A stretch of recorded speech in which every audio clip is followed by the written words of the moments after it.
खास कार्यक्रम गपशप में आपका स्वागत है। आपके साथ मैं हूं शर्मिला चौहान और इस कार्यक्रम के जरिए हम हर बार मुलाकात करते हैं ऐसे शख्स से जो कि समाज के प्रति अपना योगदान देते हैं, जिनके लिए सेवा ही धर्म और कर्म होता है। इस कड़ी में आज हम मुलाकात करेंगे मधुबनी के हीरा लाल दास पांजी से। पहले तो बहुत बहुत स्वागत है हीरा लाल दास पांजी आपका कशिश न्यूज में। नमस्कार।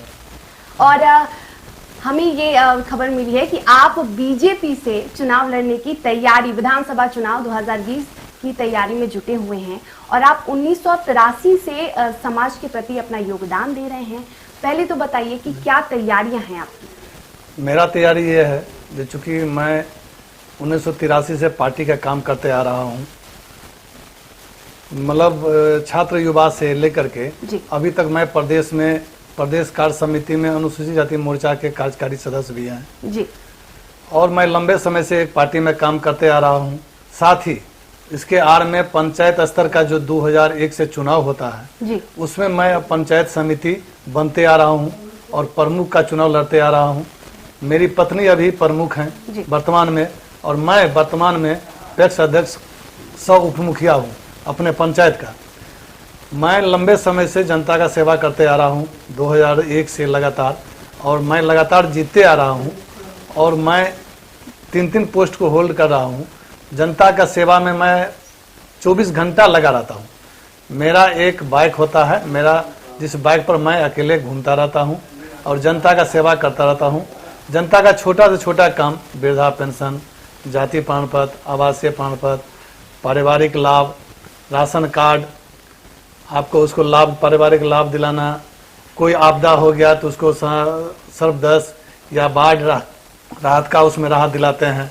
इसके तहत मैं काम करते आ रहा हूँ और मुझे सर्वदलीय वोट मिलते आ रहा है जी। लेकिन मेरी जात का जो 5 जाति है, इस वर्ग से मैं आता हूँ। आज़ादी के 73 साल हो गए और दीनदयाल उपाध्याय का कहना है जो सबसे पिछले कड़ी में खड़े हैं समाज के, दलित, शोषित, पीड़ित आदमी, उसको हमको आगे लाना है। उस आगे में ये वर्ग छूट रहा है और हम पार्टी के आला कमान, राष्ट्रीय स्तर के, प्रदेश स्तर के आला कमानों का ध्यान आकृष्ट करना चाहता हूं। जो ये दीनदयाल उपाध्याय का हम लोग जयंती मनाते हैं, उनका सब का जो है सो समय समय पर माल्यार्पण करते हैं, लेकिन उनके कथन का हम अनुपालन नहीं कर रहे हैं। इसलिए कि मेरे समाज में ये बहुत ही विचारणीय विषय है। जो मेरा समाज आज तक 73 साल आज़ादी का हो गया, एक भी वर्ग, एक भी आदमी को न तो कोई एमएलसी का सीट मिला, न तो एमएलए का सीट मिला, न तो कोई पार्टी टिकट ही दिया जी। जिसके कारण ये वर्ग अभी छूटा है। मैं तो अपने बल से पंचायत प्रतिनिधित्व का करते आ रहा हूँ 2001 से। इसमें कोई पार्टी का सिंबल नहीं लगा हुआ है, मैं अपना सिंबल पर आ रहा हूँ। मेरी छाप है जो कि मुझे सर्वदलीय जात का वोट मिलता आया है, सभी जाति का वोट मुझे सामान्य पूर्वक मिलता है, तब मैं प्रमुख बना हूँ आज। और मेरे विरोध में तो वहाँ के वर्तमान विधायक जो आरजेडी से बिलोंग्स करते हैं, वो कैंडिडेट रखे हुए थे जी। उनको मात्र 12 वोट हुआ और मुझे 40 वोट में 28 वोट हुआ, जबकि मेरा ब्लॉक 26 पंचायत का है और मेरा विधानसभा 38 पंचायत का है। जिस 38 पंचायत मधुबनी में 26 पंचायत तो मैं पंडोल हूं और पंडोल ब्लॉक से आता है, जो मैं पंडोल को आज 16-20 साल से मैं जोत रहा हूं। इसीलिए सेवा दे रहा हूं मैं उसमें। गली गली में मेरा क्रियाकलाप है, रोड, नली, गाला, सड़क, वृद्धा पेंशन, आवासीय, इंदिरा आवास, पारिवारिक लाभ, ये सब मैं देते आ रहा हूं। एक भी काम जो है पंचायत स्तर का मुझसे छूटा हुआ नहीं जो मैं जनता सेवा नहीं करता हूं। मेरे घर पर सुबह से आदमी का लाइन लगा रहता है और सभी आदमी को मालूम है जो मैं 8 बजे के बाद नहीं मिलता हूं। ये सर्वव्याप्त है मेरे एरिया में जी। और उसके आधार पर मुझे लोग वोट देते आ रहे हैं और मैं जीतते आ रहा हूं लगातार, और सभी पोस्ट हम ही को दे रहे हैं जनता हमारे पंचायत में। ऐसा है जो रिकॉर्डेड है और इस पर ध्यान आकृष्ट करना चाहता हूं मैं पार्टी को, जो पार्टी इस पर ध्यान दे। और मेरी आबादी मधुबनी में 32,005 जाति का है, फिर भी आज तक कोई आदमी, कोई पार्टी उसमें टिकट नहीं दिया। मेरा सुरक्षित क्षेत्र राजनगर है, उसमें 42,000 की आबादी है। मैंने अपना बायोडाटा मधुबनी और राजनगर दोनों में लगाया, क्योंकि मुझे कहीं से अगर इस वर्ग को दिया जाता है तो मेरा पूरा समाज जो काफी आबादी में है वो सब एकजुट होकर के इस पार्टी को वोट करते आ रहे हैं और करेंगे ही। लेकिन बहुत उनको तकलीफ हो रहा है, रोष हो रहा है, जो आज तक 73 साल के बाद भी मेरे जाति का एक भी पार्टी को, एक भी व्यक्ति को कोई भी पार्टी टिकट देकर उठाने की बात नहीं कर रहा है। सिर्फ दीनदयाल के उपाधि की बात कर रहे हैं और लेकिन कर्म में नहीं ला रहे हैं। यही मेरा कहना है। अपने समाज के लिए, जैसा कि आपने कहा कि आपके जो वर्ग के 5 जाति के जो लोग हैं उनके लिए अभी उन्हें बहुत सारी कमियां हैं और जिसे पूरा करना है। आपने जैसा कहा आप सरकार से मांग भी कर रहे हैं, ऐसी मतलब ऐसी क्या कमी है जिसे आप पूरा करना चाहते हैं सरकार से, लगातार जिसकी मांग कर रहे हैं और उसे पूरा नहीं किया जा रहा है? किसी भी समाज को विकास करने के लिए जी, मानसिक रूप से, आर्थिक रूप से सारे डेवलप होना चाहिए। जो मेरा राजनीतिक दृष्टि से बढ़ना चाहिए, जो मेरा समाज मानसिक रूप से, आर्थिक रूप से और सामाजिक दृष्टि से 0 पर है जी, और उसको मैं उठाना चाह रहा हूं। उठाने चाहने के लिए मेरा जो लेबिलिटी है, एबिलिटी है, वो तो पंचायत ब्लॉक स्तर से है। जब मैं बिहार में विधानसभा में या आगे बढ़ूंगा तभी ना मैं समाज की सारी समस्या को लेकर के अपना समस्या का समाज का रखूंगा। मेरे समाज का समाज रखने वाला तो कोई है ही नहीं, इसलिए मेरा समाज और नीचे से नीचे स्तर है। बिहार का कोई भी ऐसा वर्ग है जिस वर्ग का एक भी प्रतिनिधि नहीं हो, तो वो वर्ग है 5 जाति, जिसका आज तक कोई एक भी वर्ग पंचायत प्रतिनिधि नहीं थी, मतलब विधानसभा में या पार्लियामेंट में नहीं गया, कहीं उच्च चेयर पर नहीं गया। इसका ये कारण है जो आरक्षण उसको नहीं मिल रहा है, आरक्षण का कोई लाभ उसको नहीं मिल रहा है। और दीनदयाल उपाध्याय कह रहे हैं जो हम नीचे कड़ी के आदमी को, सबसे पिछले पंक्ति वाले आदमी को ऊपर उठा रहे हैं। विधायक जब बन जाएंगे, 2020 में विधानसभा चुनाव होने वाले हैं, आप तैयारी भी कर रहे हैं, विधायक यदि आप बनते हैं तो ऐसी कौन सी महत्वपूर्ण पहली चीज है जिसे आप सबसे पहले पूरा करना चाहेंगे? शिक्षा में उसको जागरूक करूंगा, उसके बाद उसको जो है सो मतलब राजनीतिक दृष्टि में लाऊंगा, उसके बाद शिक्षा बढ़ जाएगा तो आर्थिक भी बढ़ जाएगा, बिल्कुल, और राजनीतिक दृष्टि भी बढ़ेगा। राजनीतिक दृष्टि के लिए कोई गॉड फादर होना चाहिए। हमारे वर्ग में कोई गॉड फादर नहीं है, हमारे वर्ग पर कोई गॉड फादर नहीं है, इसीलिए मेरा जात अभी पिछड़ा हुआ है। क्योंकि उसको राजनीति में आगे बढ़ने के लिए उसको बुद्धि की जरूरत होती है, बुद्धि देने वाले की जरूरत होती है, जो बुद्धि में कम है, विकास में कम है। विकास के लिए सारी आर्थिक मानसिक सबकी आवश्यकता पड़ती है और इसके लिए कोई आगे बढ़ाने वाला नहीं है। आप अभी तक 3 पद संभाल रहे हैं, 1983 से आप बने हुए हैं और अभी आप पैक्स अध्यक्ष भी हैं। वर्तमान में बात करें तो आप उप मुखिया भी हैं, और हम बात करें तो पंचायत स्तर से प्रदेश स्तर पे बीजेपी अनुसूचित जाति के मोर्चा के प्रदेश कार्य समिति के प्रमुख सदस्य भी हैं, प्रमुख हैं। तो बिल्कुल आप 3 पदों को संभाल रहे हैं, तो कितनी बड़ी चुनौती है ये आपके लिए? जी, मेरे लिए तो चुनौती है। मैं समाज को बहुत ज्यादा संघर्ष कर रहा हूँ, इसलिए समाज भी मुझे वोट दे रहे हैं और मैं एक एक समाज को जोड़ता हूँ। मैं ऐसा नहीं जो अपने ही समाज को जोड़ता हूँ, मैं सभी वर्ग के समाज को जोड़ता हूँ। और किसी गरीब गुरबा का कोई काम हुआ तो मैं किसी समय ये नहीं कहता हूँ जो समय नहीं है मेरे पास में, या रात है या दिन है, ऐसा मैं कभी नहीं कहता हूँ। क्योंकि 24 घंटा मेरा मोबाइल खुला रहता है, बंद कभी नहीं होता है। और बाइक रहता है जिस बाइक पर मैं सवार होके एनी टाइम घूमता रहता हूँ। तभी तो मुझे जनता जो है 2001 से प्रतिनिधित्व देते जा रहा है और मैं बन रहा हूँ। कार्य दिख रहा है जनता को, इसलिए जनता आपको वोट कर रही है, ये सही बात है।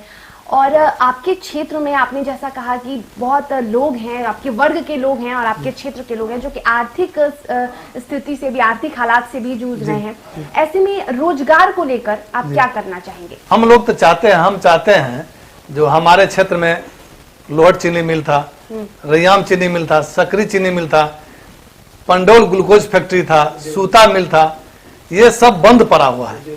और औद्योगिक क्षेत्र घोषित भी है पंडोल, लेकिन सब बंद पड़ा हुआ है।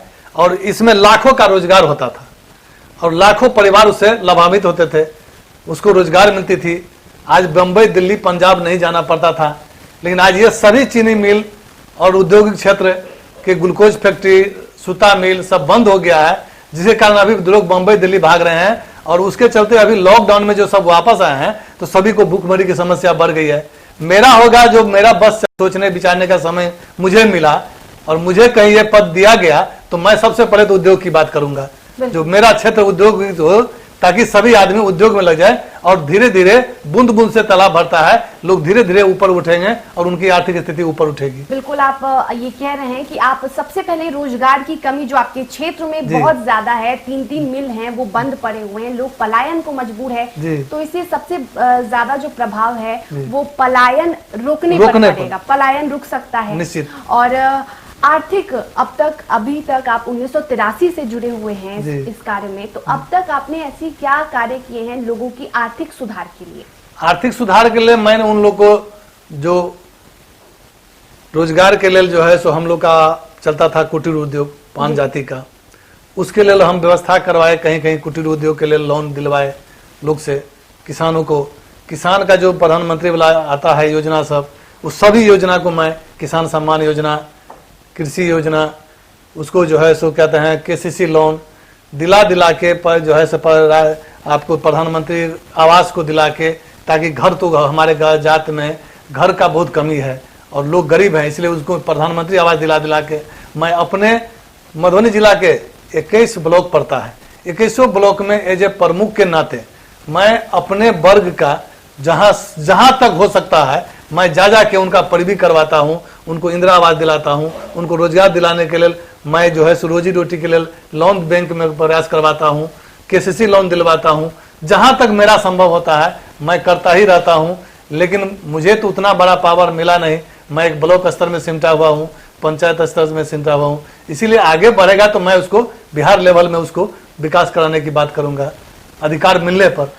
इससे पहले भी जैसा कि आपने बताया कि आप आर्थिक सुधार के लिए काफी कुछ कर चुके हैं। डोंग की आपने बात की कि उसमें भी आपने लोगों को काफी आर्थिक सहायताएं पहुंचाई हैं। और ऐसे में ये हो गई रोजगार की बात, शिक्षा को भी लेकर आपका कहना है कि शिक्षा में आप सुधार करना चाहते हैं अपने क्षेत्र में।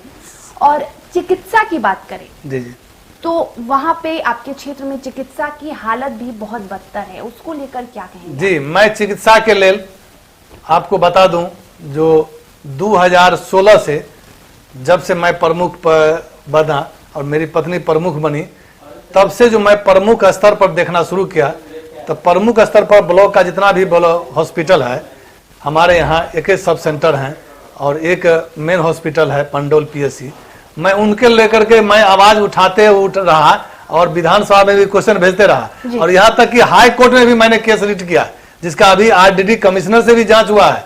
उनके सुधार के लिए मैं दिन प्रतिदिन उसका बहुत बायोडाटा है, जो मैं हाई कोर्ट में भी अभी केस किया हूं और 3 स्तरीय कमेटी यहां से गई है, जांच की है और जांच करा के मैं जनता के सुधार के लिए उनका दवा मिलना चाहिए, उनको जो है सही समय पर उपचार होना चाहिए, वहाँ जो है सो साफ सफाई होना चाहिए और जितना कमी था उसको दूर करने के लिए मैं हाई कोर्ट तक गया हूँ।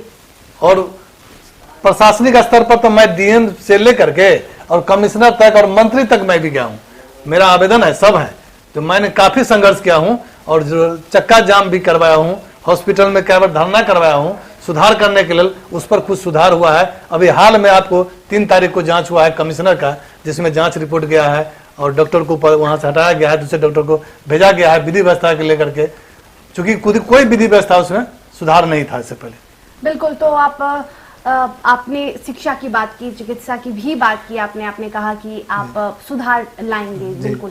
और रोजगार पे आपका मैं देख रही हूँ बहुत ज्यादा ध्यान है, अपने वर्ग के लोगों के लिए या फिर अपने क्षेत्र में जितने भी लोग हैं उनके रोजगार के लिए भी आप बहुत सारी चीजें करने का वादा कर रहे हैं और बहुत सारी आर्थिक सुधार आप ला चुके हैं। और कौन सी ऐसी चीज है जिस कमी को आप पूरा करना चाहते हैं? शिक्षा, चिकित्सा और हम रोजगार की बात करें तो उस पर आपने बात किया है, और क्या ऐसी चीज है जिसे आप सुधार करने की कोशिश करेंगे? शिक्षा बढ़ेगा तो उसको सांस्कृतिक भी बढ़ेगा, खेल कूद का भी आयोजन होता है, उसमें वो लोग आगे अग्रेसिव नहीं होते हैं, क्योंकि उसको जानकारी नहीं मिल पाती है। उनके समाज में जागरूक करने वाले आदमी हमारे समाज में कम है, एक आध है, तो अब हम एक आध हैं तो कहाँ कहाँ जागरूक करेंगे? तो खेल कूद में भी जागना चाहिए। और राजनीतिक दृष्टि में तो साफ है, 0 है।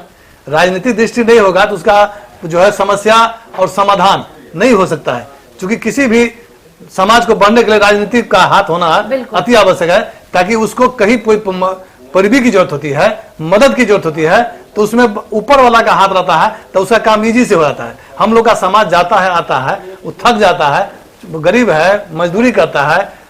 हमारे वर्ग का मैक्सिमम आदमी मासन है, मतलब राजमिस्त्री का काम करते हैं, घर जोड़ने का काम करते हैं, उसमें शिक्षा बढ़ के हमने बीकॉम किया, LLB किया, और मैं तो पहला व्यक्ति हूं अपने ग्राम का जो मैं इस वर्ग में पहले बीकॉम किया। इससे पहले कोई बीकॉम नहीं है, कोई BA नहीं है। लेकिन आज का स्थिति है जो मेरे गांव में, मेरे अगल बगल में लड़की भी BA और BSc कर रही है, PhD कर रही है, वो मेरे बाद ही हो रहा है, उससे पहले कभी नहीं हुआ। बिल्कुल। तो ये थे हमारे साथ हीरा लाल दास पान जी, जो कि अब चुनावी मैदान में उतरने की पूरी तैयारी कर चुके हैं। हालांकि 1983 से ये बीजेपी पार्टी से जुड़े हुए हैं, लोगों के लिए हर तरह का अपना योगदान दे रहे हैं। इनके लिए सेवा ही कर्म है और इनके लिए सेवा ही धर्म है।